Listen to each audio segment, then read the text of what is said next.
host of the Gridiron.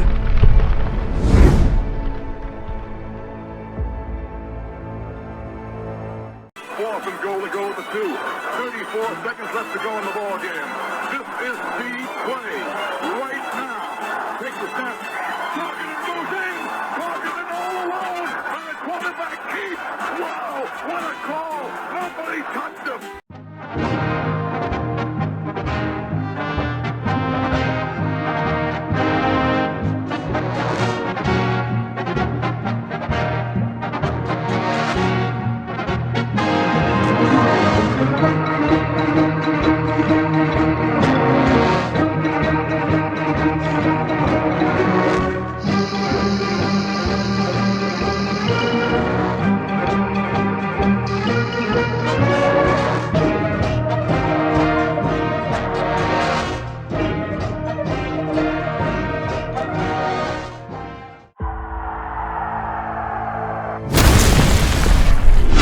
Here is Jeff, the host of the Gridiron.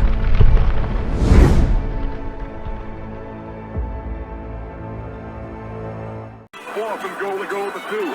34 seconds left to go in the ball game. This is the play right now. Takes the snap. Targeted goes in. Targeted all alone. And the quarterback keeps. Wow, what a call. Nobody touched him. All right, now we got 3 Giants poised for a breakout year. Now, in this article here, I saw there was 3, but there's other ones. I can certainly see Theo, if he can stay healthy. He's not one of the in this article here, but I can certainly see, because you remember last year, I think in the first 4 games last year, Theo Johnson had 3 receptions after 4 games, and I'm kind of like, do we have tight ends? What's going on, right? But toward the end, just before he got injured, he was catching 3, 4, 5 balls a game, right? So he was right. So hopefully, another year in the maybe with some better quarterback play, right? But another year in the system, he becomes a little more familiar with the system. Especially the other thing too, right, is the more stars you get out there, right? It starts opening stuff up. Like, man, like I'm saying, like if you grab Hunter and you put him over here, right, and you got Malik Neighbors and you put him over there. Well, it's like when the Giants had Saquon, right? You could put a wide receiver over here and over there, whatever, but their eyes were always in the backfield. What's going on with that? Because you screw up with Saquon, he's taking it to the house. You got to, so the more stars you got on the field, right, that starts opening stuff up. You got the safety. Oh crap! Hunter's over here. Got to check Malik over there. Right. So that might open things up for like Theo Johnson or something. So, but in this article here, it has 3 Giants poised for a breakout season in 2025.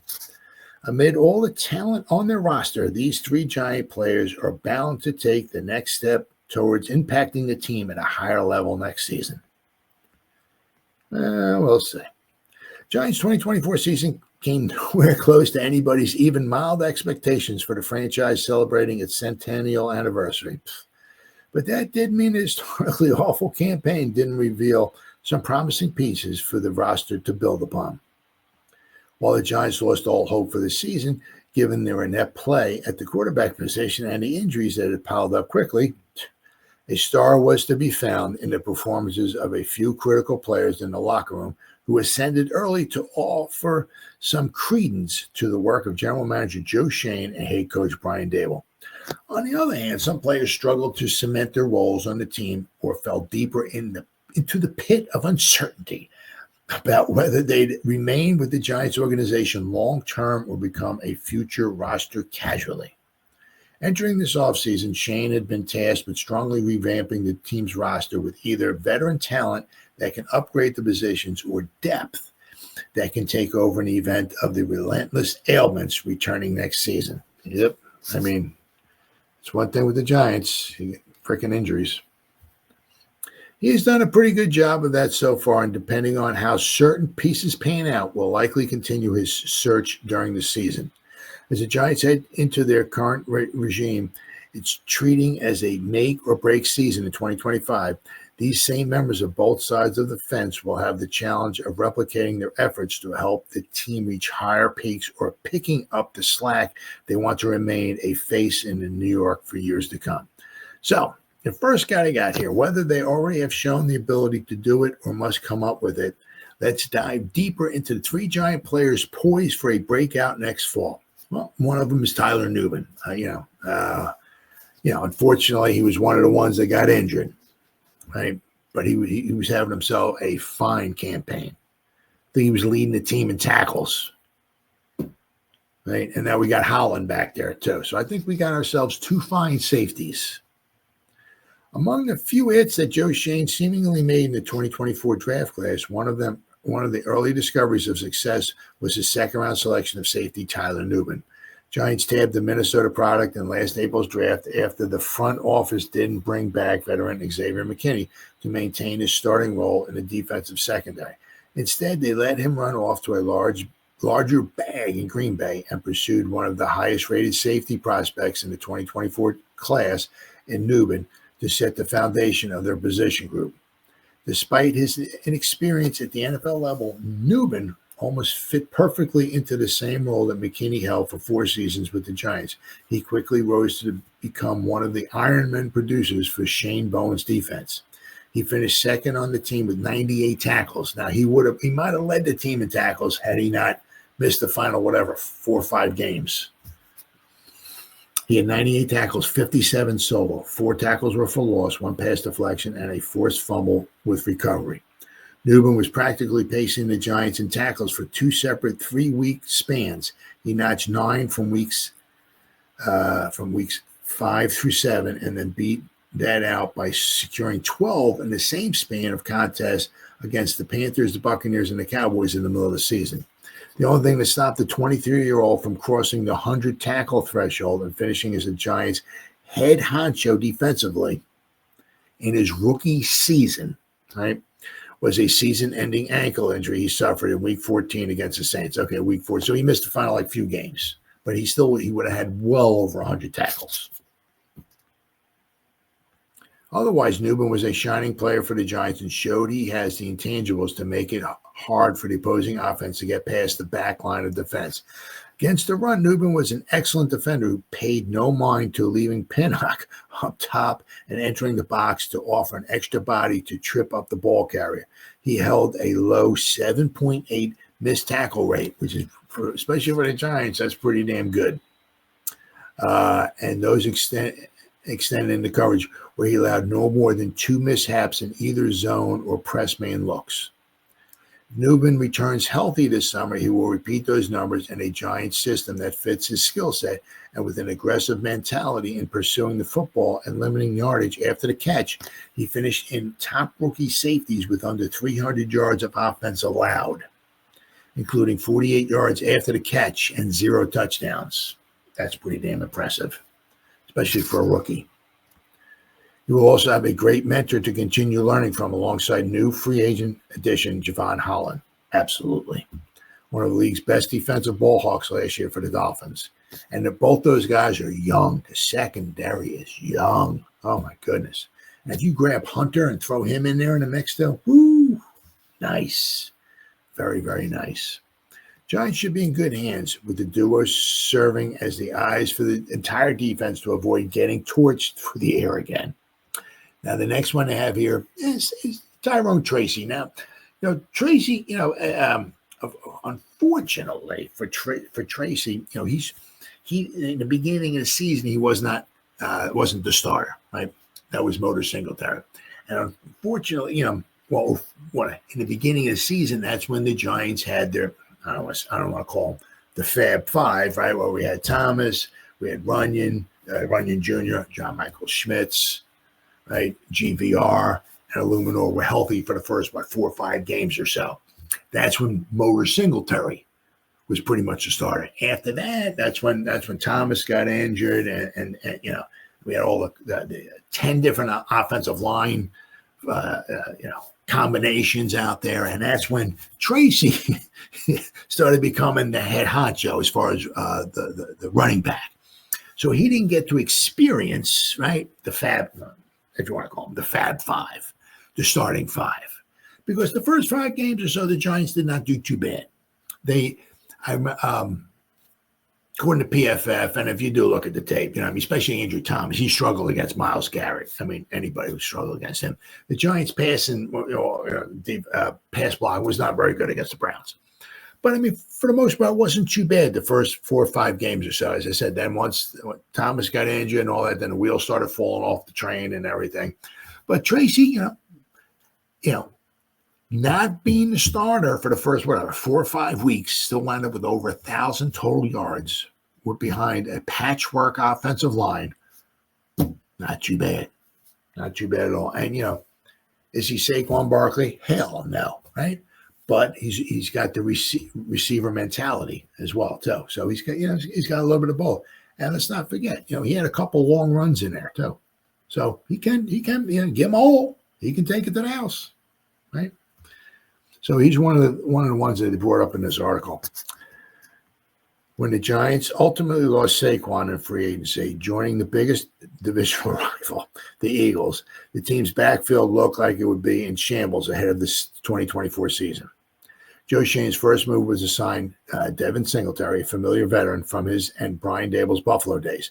Then it took a flyer on a former wide receiver / running back named Tyrone Tracy Jr. out of Purdue to pair with Singletary for the rushing attack. Little did the general manager realize this selection would become arguably one of the best steals in the entire draft. Of that draft class, I'm sorry. Tracy would lead the Giants in rushing production and form a promising young tandem with fellow draftee and first-round wide receiver Malik Nabers. Nabers led the Giants in any offensive yard metric with 1,204 yards and 7 touchdowns, joined forces with Tracy to become the NFL's first rookie duo to surpass 1,000 yards each from the line of scrimmage since Marcus Colston and Reggie Bush did it for the Saints in 2006. For Tracy, half of the bargain, he carried the pigskin 192 times, 839 yards, 4.4 yard average. That ain't bad. Put Tracy, right, behind the Philadelphia Eagles offensive line. He's averaging 5 yards a carry. Okay. So he had 4.4 yards average per carry, 5 touchdowns with an average of 49.4 yards per contest. His dual threat background as a collegiate pass catcher enabled him to add another 38 catches on 53 targets for 284 yards and a touchdown. Short of the great Bucky Irvin over in Tampa Bay, the Giants certainly got more value from a day 3 prospect than expected. Per PFF's data, Tracy finished second among rookie running backs in attempts, rushing yardage, touchdowns, yards after catch, and missed tackles forced. He forced 34 missed tackles. With his ability to shed tacklers and fight for extra yardage, Tracy gave the Giants 18 runs of 10-plus yards, 10 of 15-plus yards, and 286 breakaway yards, meaning he has the chance to hit home runs if he gets the right holes open up for him on the offensive line. Giants are hoping to revamp their offensive front this offseason and adding guys like James Hudson III, a swing tackle, and retaining a few others in free agency should help. So, once again, is he going to be the greatest running back of all? No. But, he's good at catching the ball. And, if we can give him some holes, the man can produce. We've seen that. Right? Behind that offensive line, right? He didn't start the whole season. You can possibly think, if he actually started the first, 4 or 5 games, who knows? Maybe he has 1,000 yards rushing. That would be crazy, right? I would like to see the Giants add another running back in this draft. I'm not sure what they think of Gray. You know what I'm saying? If they got Tracy, where they got him right in the 5th round, I think they could certainly pick up another running back in this draft. All right, then we got then the other one they're talking about here, poised for a breakout season. Well, John Michael Schmitz. I like to see. I hope the guy gets a little bit stronger, but the story with the Giants starting center John Michael Schmitz differs slightly from the first 2 players. This time, the 2023 second-round pick has to prove himself and put together a more solid resume in his 3rd season protecting quarterback. Schmitz, the 57 overall pick in the draft, has struggled to become the anchor of the Giants' offensive line since he took over 2 years ago. Much of that has come from injuries that have had to miss as many as 4 games in the last 2 seasons, stunting his ability to gain quality reps and gel with the same set of teammates up front. In over 1,130 pass blocking snaps that span Schmitz hasn't graded above a 50.2 PFF mark. Whew. And has almost been a turnstile for stronger, more experienced pass rushers. He needs to add some strength, that's for sure. That is translated in the 26-year-old allowing 11 sacks and 58 total pressures with a sub-97 pass blocking efficiency rating, which dips below 95.5 in true pressure sets. 15 games played this past fall. Schmitz played in a career-high 646 pass blocking snaps and finished with a 50.2 pass blocking grade, allowing 6 sacks and 28 total pressures. I mean, 50.2 is, if you're a second-round pick,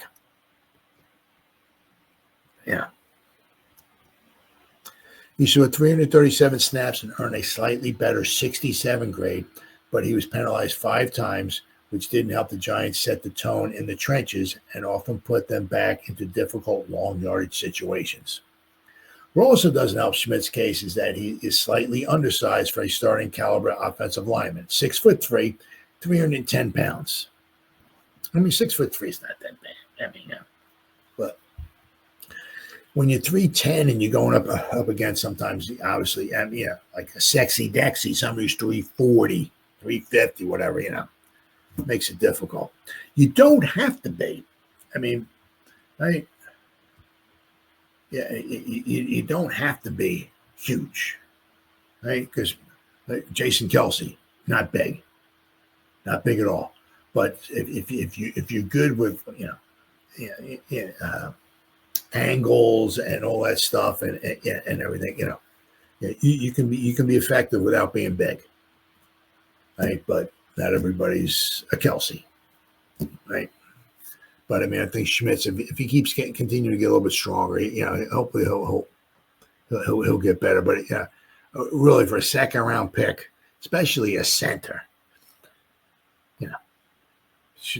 kind of hoping he'd be a little bit better. However, the Giants have done what they can to surround the youngest piece of their starting unit with veterans who can help pick up the slack when pass rush schemes and double teams are thrown into the mix and mentor him. The rest is up to Schmitz to step up, take what he has learned from his 2 seasons under center and translate it into more efficient and tougher protection for the Giants' offense to thrive next season. He has to be the main communicator and establish the tone up front, but he is also the shortest line to the quarterback. And typically it all caves in when the center position is not strong enough. Schmitz came out of the 2023 draft as one of the top 2 prospects in his position, and the Giants invested a decently high selection in him. He needs to return to the elite blocking they saw on his tape at Minnesota and give the team a staple name at the most critical spot on the offensive line, which they've lacked since David Deal's days. David Deal